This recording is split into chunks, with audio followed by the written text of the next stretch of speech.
Guidance TV, Islamic ദഅവ YouTube channel, light for life. അസ്സലാമു അലൈക്കും വറഹ്മത്തുള്ളാഹി വബറകാതുഹു. ബിസ്മില്ലാഹിർ റഹ്മാനിർ റഹീം. അൽഹംദുലില്ലാഹി റബ്ബിൽ ആലമീൻ. വസ്സലാത്തു വസ്സലാമു അലാ അഷ്റഫിൽ അംബിയാഇ വൽ മുർസലീൻ നബിയിന മുഹമ്മദിൻ വ ആലിഹി വസഹ്ബിഹി അജ്മഈൻ വബഅദ്.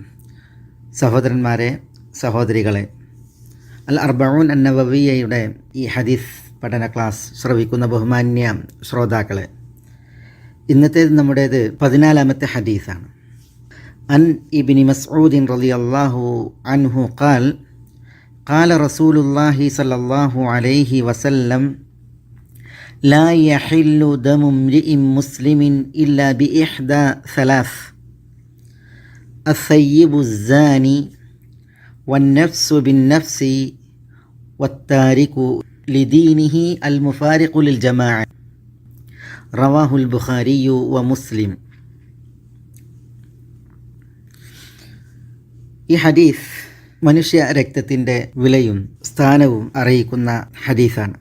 അല്ലാഹു സുബ്ഹാനഹു വ തആല പവിത്രത കൽപ്പിച്ച രക്തം അത് ഹനിക്കപ്പെടാവതല്ല, പാഴാക്കപ്പെടാവതുമല്ല. സഫ്കുദ്ദിമ, രക്തം ചിന്തൽ, ഇസ്ലാമിൽ വലിയ പാതകമാണ്. ഇന്ന ദിമാഅക്കും വ അംവാലക്കും വ അറാദക്കും അലൈക്കും ഹറാം. നിങ്ങളുടെ രക്തങ്ങൾ, നിങ്ങളുടെ സ്വത്തുക്കൾ, നിങ്ങളുടെ അഭിമാനങ്ങൾ എല്ലാം നിങ്ങൾക്ക് ഹറാമാണെന്ന് പറഞ്ഞാൽ അതിനെ പവിത്രമായി കാണണം, അത് നശിപ്പിക്കാവതല്ല എന്നുള്ളതാണ്. ഒരു മനുഷ്യൻ്റെ രക്തം ചിന്തിയാൽ, അല്ലെങ്കിൽ ഒരു മനുഷ്യൻ്റെ ജീവൻ എടുത്താൽ, അത് മുഴുവൻ മനുഷ്യരെയും വധിച്ചതിന് തുല്യമായിട്ട് വായിക്കുന്നു നമ്മൾ വിശുദ്ധ ഖുർആനിൽ. അന്നഹു മൻ ഖതല നഫ്സൻ ബിഗൈരി നഫ്സിൻ ഔ ഫസാദിൻ ഫിൽ അർദ് ഫകഅന്നമാ ഖതല അന്നാസ ജമീഅ വമൻ അഹ്യാഹാ ഫകഅന്നമാ അഹ്യ അന്നാസ ജമീഅ.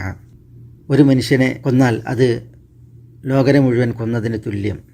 ഈ ഒരു വിഷയം അല്ലാഹു സുബ്ഹാനഹു വ തആല ഉണർത്തുന്നത് ആദം സന്തതികളിൽ 2 മക്കളിൽ ഒരാൾ അവരനെ അന്യായമായി വധിക്കുകയുണ്ടായി. ആ സംഭവം സൂറത്തുൽ മാഇദയിൽ നൽകിയതിന് ശേഷം വത്ലു അലൈഹിം നബഅ ഇബ്നൈ ആദമ ബിൽ ഹഖ് ഇദ് ഖറബ ഖുർബാന എന്ന് തുടങ്ങുന്ന ആയത്തിൽ ആ സംഭവം നൽകിയതിന് ശേഷം അല്ലാഹു സുബ്ഹാനഹു വ തആല ഉണർത്തുന്ന കാര്യമാണ് ഈ ഒരു വിഷയം. ദീനുൽ ഇസ്ലാം മനുഷ്യരക്തത്തിന് വലിയ വില കൽപ്പിച്ചിട്ടുണ്ട് എന്നതാണ് ദീനിൻ്റെ അധ്യാപനങ്ങൾ അറിയിക്കുന്നത്. ഇവിടെ ഈ ഹദീസ് അബ്ദുല്ലാഹി ഇബ്നു മസ്ഊദ് റളിയല്ലാഹു അൻഹുവിൽ നിന്നാണ് നിവേദനം. അനി ഇബ്നു മസ്ഊദിൻ റളിയല്ലാഹു അൻഹു. ഇബ്നു മസ്ഊദ് അബു അബ്ദുറഹ്മാൻ നമുക്ക് തർജുമ വന്ന വ്യക്തിത്വമാണ് ഈ പഠന ക്ലാസ്സുകളിൽ തന്നെ.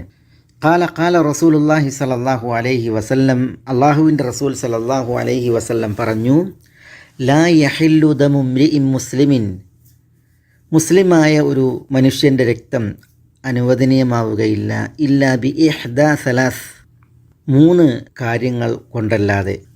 ഇവിടെ മുസ്ലിമായ വ്യക്തിയുടെ രക്തം അത് അനുവദനീയമാകുകയില്ല എന്ന് പറഞ്ഞാൽ ആ രക്തം ചിന്തൽ, വധശിക്ഷ അർഹിക്കൽ അനുവദനീയമാവുകയില്ല എന്നുള്ളതാണ്. ഇസ്ലാമിക രാഷ്ട്രം നിലവിലുണ്ട് എങ്കിൽ, ഇസ്ലാമിക രാഷ്ട്രത്തിൽ ശിക്ഷാ കോടതി നിലവിലുണ്ട് എങ്കിൽ ആ സാഹചര്യത്തിലേക്കുള്ള ഒരു അറിയിപ്പാണ് ഈ ഹദീസ്. ഏതാണ് 3 കാര്യങ്ങൾ? അസ്സയ്യിബു الزാനി, വ്യഭിചരിച്ച വിവാഹിതൻ. അസ്സയ്യിബ് വിവാഹിതനെയാണ് അതുകൊണ്ട് ഉദ്ദേശിക്കുന്നത്. അസ്സാനി, സിന എന്ന പാപം ചെയ്ത. വന്നഫ്സു ബിൻ നഫ്സ്, അന്നഫ്സ് ബിൻ നഫ്സ് ഉദ്ദേശം ഖിസാസാണ്, പ്രതിക്രിയയിലൂടെയുള്ള വധം. ഒരാളെ കൊന്നാൽ ഘാതകൻ കൊല്ലപ്പെടും പ്രതിക്രിയ ആയിക്കൊണ്ട്. വമൻ ഖുതില മദ്ലൂമൻ ഫഖദ് ജഅൽനാ ലിവലിയിഹി സുൽത്താന വലാ യുസ്രിഫ് ഫിൽ ഖത്ൽ ഇന്നഹു കാന മൻസൂറ. ഒരാൾ മർദ്ദിതനായി കൊല്ലപ്പെട്ടു, അന്യായമായി കൊല്ലപ്പെട്ടു എങ്കിൽ കൊല്ലപ്പെട്ടവൻ്റെ ബന്ധുവിന് അല്ലാഹു സുബ്ഹാനഹു വ തആല അധികാരം നൽകിയിട്ടുണ്ട് ഘാതകൻ്റെ വിഷയത്തിൽ തീർപ്പ് കൽപ്പിക്കാൻ. അതിൽ കൊല ചെയ്യാനോ തിരിച്ച് പ്രതിക്രിയയിൽ കൊല്ലാനോ, അല്ലെങ്കിൽ ഘാതകനിൽ നിന്ന് ദായധനം, ബ്ലഡ് മണി സ്വീകരിക്കാനോ, അല്ലെങ്കിൽ മാപ്പ് നൽകി ഒഴിവാക്കാനോ സ്വാതന്ത്ര്യമുണ്ട്. വത്താരിഖു ലിദീനിഹി അൽ മുഫാരിഖു ലിൽ ജമാഅ എന്നാണ്. തൻ്റെ ദീൻ ഉപേക്ഷിച്ച് മുസ്ലിം സമുദായത്തോട് വിഘടിച്ച് നിൽക്കുന്നവൻ, വിഘടിതൻ, അങ്ങനെയാണുള്ളത്. അപ്പോൾ ഈ 3 അപരാധങ്ങൾ, ഒന്ന് വിവാഹിതൻ വ്യഭിചരിച്ചാൽ, മറ്റൊന്ന് വധം നടത്തി അതിൽ പ്രതിക്രിയയായി, മൂന്നാമത്തേത് മതമുപേക്ഷിച്ച് വിഘടന പ്രവർത്തനം നടത്തുന്ന, വിഘടിച്ച് നിൽക്കുന്ന വ്യക്തി. ഇവിടെ ഈ ഹദീസിൽ കുറേ ഹുക്കൂമുകൾ നമുക്ക് മനസ്സിലാക്കാനുണ്ട്. ഒന്ന് ഹുദൂദുകൾ, അതായത് ശിക്ഷാവിധികൾ. ഇപ്പോൾ ചില നിർണിത തെറ്റുകൾക്ക് നിർണിത ശിക്ഷകൾ വിധിക്കപ്പെട്ടിട്ടുണ്ട്. മദ്യപാനം, വ്യഭിചാരം, അപവാദ പ്രചരണം, ഇങ്ങനെയുള്ള ഇതുപോലത്തെ ചില നിർണിത തെറ്റുകൾ, അതിന് നിർണിത ശിക്ഷകൾ പറയപ്പെട്ടിട്ടുണ്ട്. അത് ഇസ്ലാമിക ശിക്ഷാ കോടതി നിലവിലുണ്ടെങ്കിലാണ്, ഇസ്ലാമിക രാഷ്ട്രം നിലവിലുണ്ടാവുകയും ശിക്ഷാ കോടതി സജീവമാവുകയും ചെയ്യുകയാണെങ്കിൽ അവരോടുള്ള ആഹ്വാനമാണ് ഈ വിഷയത്തിൽ. മാത്രവുമല്ല, അതിൽ ഭരണാധികാരിയുടെ നിലപാടുകളും സാഹചര്യത്തിനൊത്ത് സന്ദർഭത്തിനൊത്ത് ഇടപെടലുകളും വിവാഹിതനായ വ്യഭിചാരിയെ ശുദ്ധീകരിക്കലാണ് ഇസ്ലാമിൻ്റെ ലക്ഷ്യം. പരലോക കോടതിയെ അദ്ദേഹം കണ്ടുമുട്ടുന്നതിന് മുമ്പ് ഈ ഭൗതിക ലോകത്ത് വെച്ച് തന്നെ അദ്ദേഹം ശുദ്ധീകരിക്കപ്പെടണം, അതാണ് ലക്ഷ്യം. അതിന് ഹദ്ദ് വേണോ തൗബ വേണോ? ശുദ്ധീകരിക്കപ്പെടലാണ് മുഖ്യം. തൗബയിലൂടെ താൻ ശുദ്ധീകരിക്കപ്പെടണം എന്നൊരു വ്യക്തി തീരുമാനിക്കുകയാണ് എങ്കിൽ അയാൾക്ക് തൗബ ചെയ്ത് പരിശുദ്ധി നേടാം. ഇസ്ലാമിക ശിക്ഷാ കോടതിയെയോ ഭരണാധികാരിയോ അയാൾ സമീപിക്കേണ്ടതില്ല. നബി സല്ലല്ലാഹു അലൈഹി വസല്ലം തങ്ങൾ പറഞ്ഞിട്ടുണ്ട്, ഇരുളിൻ്റെ മറവിൽ നിങ്ങൾ ചെയ്യുന്ന തെറ്റുകൾ പകലിൽ നിങ്ങൾ എന്തിനാണ് വിളിച്ചു പറയുന്നത്? അത് നിങ്ങൾക്ക് മറച്ചു പിടിച്ചുകൂടായിരുന്നോ എന്ന്.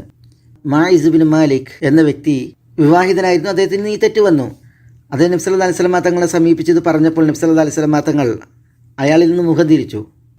4 തവണ നബി സല്ലല്ലാഹു അലൈഹി വസല്ലം തങ്ങൾ മുഖം തിരിച്ചപ്പോഴും അദ്ദേഹം നബി സല്ലല്ലാഹു അലൈഹി വസല്ലം തങ്ങൾ എവിടേക്കാണ് മുഖം തിരിക്കുന്നത് അവിടെ വന്ന് പറയുകയാണ്, അസബ്തു ഹദ്ദൻ, ഞാനൊരു തെറ്റ് ചെയ്തു, അതുകൊണ്ട് ഫതഹിർനി, നിങ്ങൾ എന്നെ ശുദ്ധീകരിക്കണം എന്നാണ്. നബി സല്ലല്ലാഹു അലൈഹി വസല്ലം തങ്ങൾ അദ്ദേഹം പശ്ചാത്തപിച്ചുകൊണ്ടാണ് വരുന്നത് എന്നതിനാൽ അദ്ദേഹം പിരിഞ്ഞു പോകാൻ വേണ്ടിയാണ് മുഖം തിരിച്ചത്. പിന്നെ മദ്യപിച്ചിട്ടുണ്ടോ അത് ഉറപ്പുവരുത്താൻ പറഞ്ഞു. അദ്ദേഹം മാനസിക ഭ്രമം സംഭവിച്ചിട്ടുണ്ടോ അത് ഉറപ്പുവരുത്താൻ പറഞ്ഞ്. പിന്നെ അദ്ദേഹം തനിക്ക് ഈ കുറ്റം ചെയ്തതിന് ശിക്ഷ വേണം എന്ന് ഷടിച്ചതിനാൽ നബി സല്ലല്ലാഹു അലൈഹി വസല്ലം തങ്ങൾ നടപ്പിലാക്കാൻ പറയുകയാണ് ചെയ്തത്. നബി സല്ലല്ലാഹു അലൈഹി വസല്ലം തങ്ങളുടെ അടുക്കലേക്ക് അദ്ദേഹത്തെ പറഞ്ഞയച്ച വ്യക്തിയോട്, അസ്സാൽ എന്ന വ്യക്തിയോട് നബി സല്ലല്ലാഹു അലൈഹി വസല്ലം തങ്ങൾ പിന്നീട് പറയുന്നുണ്ട്, അസ്സാൽ, എന്തിനാണ് നിങ്ങൾ അദ്ദേഹത്തെ എൻ്റെ അടുക്കലേക്ക് പറഞ്ഞയച്ചത്? നിങ്ങൾക്ക് അദ്ദേഹത്തെ നിങ്ങളുടെ തുണി കൊണ്ട് മറച്ചു പിടിച്ചുകൂടായിരുന്നോ എന്ന് വരെ പറയുകയുണ്ടായി എന്നാണ്. പറഞ്ഞു വരുന്നത് എന്തെന്ന് വെച്ചാൽ, ഒരു വ്യക്തി ഒരപരാധം ഇത്തരത്തിൽ ചെയ്തിട്ടുണ്ടെങ്കിൽ അയാൾ ശുദ്ധീകരിക്കപ്പെടുക, സ്ഫുടം ചെയ്യപ്പെടുക എന്നുള്ളതാണ് ഇസ്ലാമിൻ്റെ ലക്ഷ്യം. അത് തൗബയിലൂടെ ആയാൽ അത് മതി. അതല്ല ഇനി ഹദ്ദ് വേണമെന്ന് അദ്ദേഹം വാശി പിടിക്കുകയാണ് എങ്കിൽ, അങ്ങനെ ഞാൻ ശുദ്ധീകരിക്കപ്പെടണം എന്നുള്ളത് അദ്ദേഹം ഉറപ്പിക്കുകയാണ് എങ്കിൽ, ഒപ്പം ഭരണാധികാരി, ശിക്ഷാ കോടതി ആ ഒരു അഭിപ്രായം മുഖവിലക്കെടുക്കുകയുമാണ് എങ്കിൽ അപ്പോഴാണ് ശിക്ഷാവിധി നടപ്പിലാക്കേണ്ടത്. അബൂ ഉമാമ അൽ ബാഹിലി റളിയല്ലാഹു അൻഹു റിപ്പോർട്ട് ചെയ്യുന്ന ഒരു സംഭവത്തിൽ നബി സല്ലല്ലാഹു അലൈഹി വസല്ലം തങ്ങൾ നമസ്കാരത്തിന് ഒരുങ്ങുമ്പോൾ ഒരു വ്യക്തി വന്നു.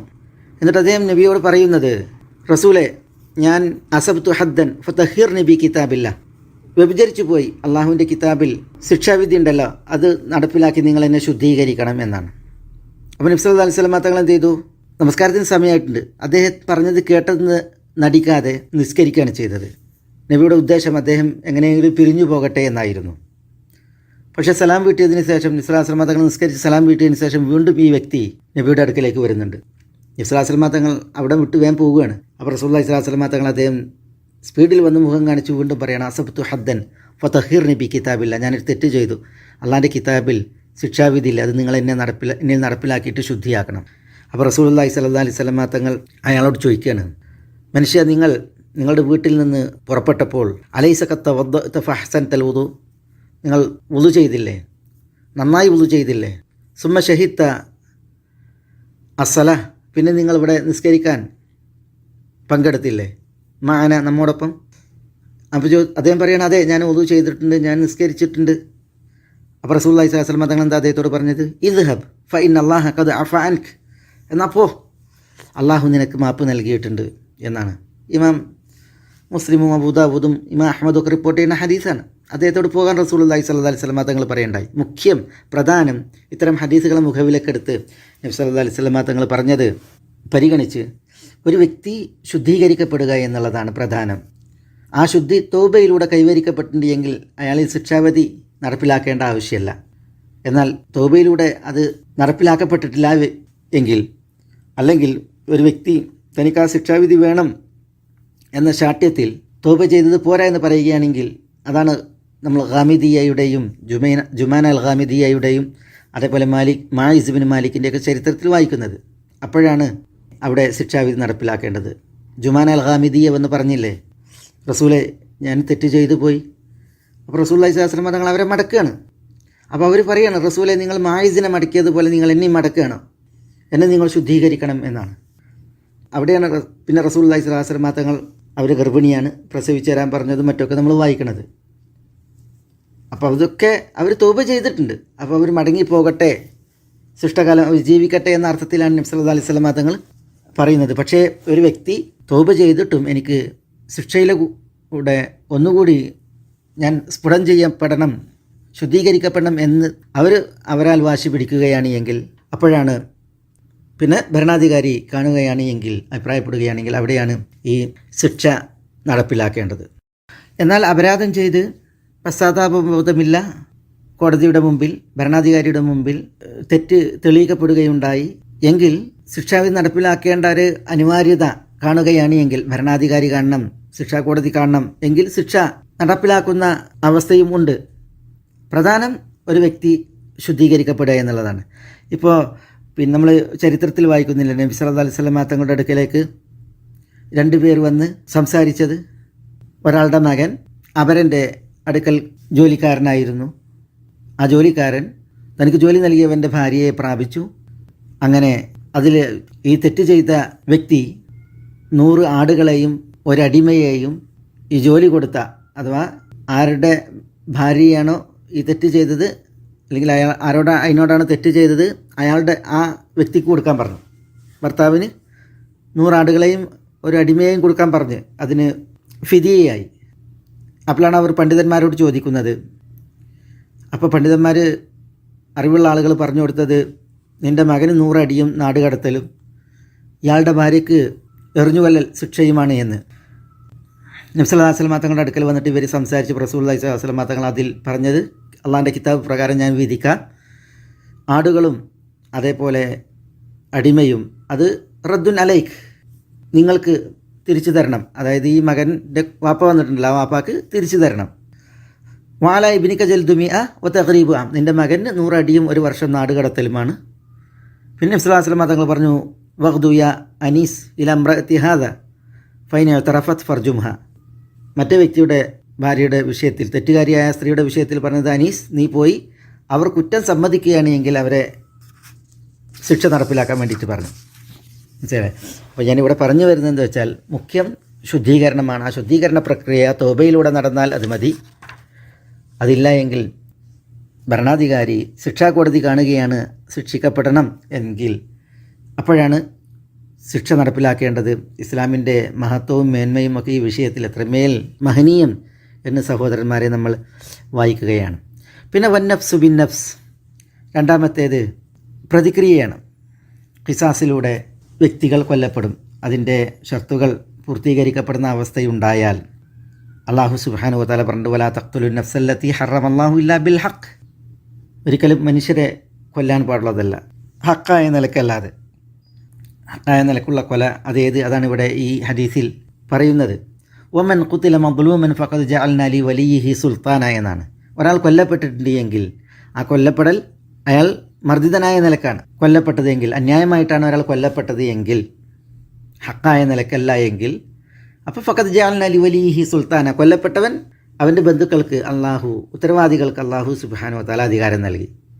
അവിടെ ശിക്ഷാ കോടതിക്കോ ഭരണാധികാരിക്കോ ഇടപെടാൻ പാടുള്ളതല്ല ഒട്ടും.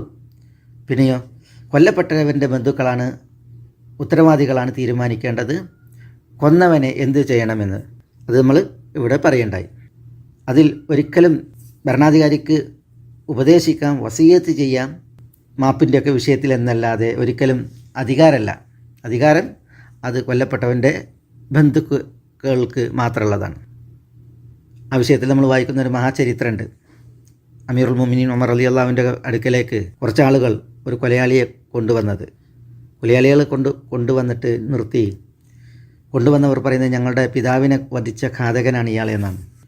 ഇയാൾ ഞങ്ങളെ പിതാവിനെ കൊന്നിട്ടുണ്ട് എന്നാണ്. അപ്പോൾ ഉമർ ചോദിച്ചു, നിങ്ങൾ ഇയാളെ പിതാവിനെ കൊന്നോ? അപ്പോൾ പറഞ്ഞു, അതെ ഞാൻ കൊന്നിട്ടുണ്ട്, ഞാൻ ഘാതകനാണ്. അപ്പോൾ ഉമർ പറയാണ്, നിങ്ങൾ സമ്മതിച്ച സ്ഥിതിക്ക്, അവർ പറഞ്ഞ സ്ഥിതിക്കല്ല, നിങ്ങൾ സമ്മതിച്ച സ്ഥിതിക്ക് നിങ്ങൾ ഘാതകനാണ്.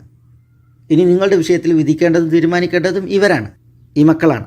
അതുകൊണ്ട് അവർക്ക് എന്ത് വേണം വിധിയായി എന്ന് പറഞ്ഞപ്പോൾ അവർ പറഞ്ഞു, ഞങ്ങളുടെ പിതാവിനെ കൊന്ന ആളാണ്, അതുകൊണ്ട് ഞങ്ങൾക്ക് ഇയാളെ തിരിച്ചു കൊല്ലണം, ഖിസാസ് നടപ്പിലാക്കണം. അപ്പോൾ ഉമർ അമീറുൽ മുഅ്മിനീൻ പറയുകയാണ്, അവർ പറയുന്നത് നിങ്ങളെ വധിക്കണമെന്നാണ്. അയാൾ അപേക്ഷിച്ചു, എന്നെ രക്ഷപ്പെടുത്തണം. പക്ഷേ ഉമറിന് എന്ത് ചെയ്യാനാവും? അവരാണ് തീരുമാനിക്കേണ്ടത്.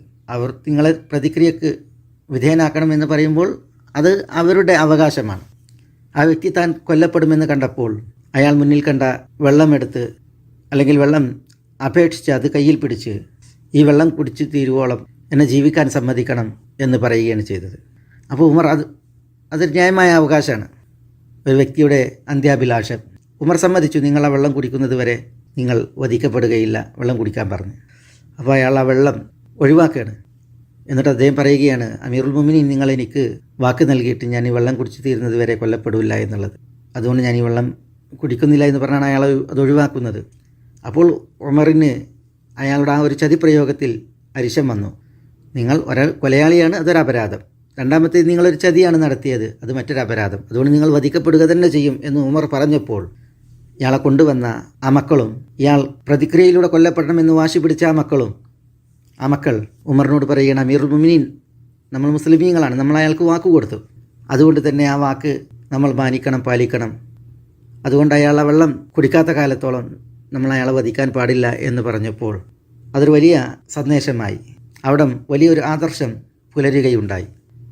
തന്നെ കൊല്ലാൻ വാശി പിടിച്ച് കെട്ടിവരിഞ്ഞു കൊണ്ടുവന്ന ഈ മക്കൾ താൻ കൊല്ലപ്പെടുന്ന വിഷയത്തിൽ അത് വേണ്ടെന്ന് പറയാൻ ശുപാർശകരായ രംഗം കണ്ട് ആ വ്യക്തി ആദ്യം ചെയ്തത് അവിടെ വെച്ച് കലിമ ചൊല്ലുകയാണ്. അയാൾ മുസ്ലിമായിരുന്നില്ല, ഘാതകൻ അമുസ്ലിമായിരുന്നു. ആദ്യം അയാൾ കലിമ ചൊല്ലി, അഷ്ഹദു അല്ലാ ഇലാഹ ഇല്ലല്ലാഹ് വ അന്ന മുഹമ്മദർ റസൂലുള്ളാഹ്.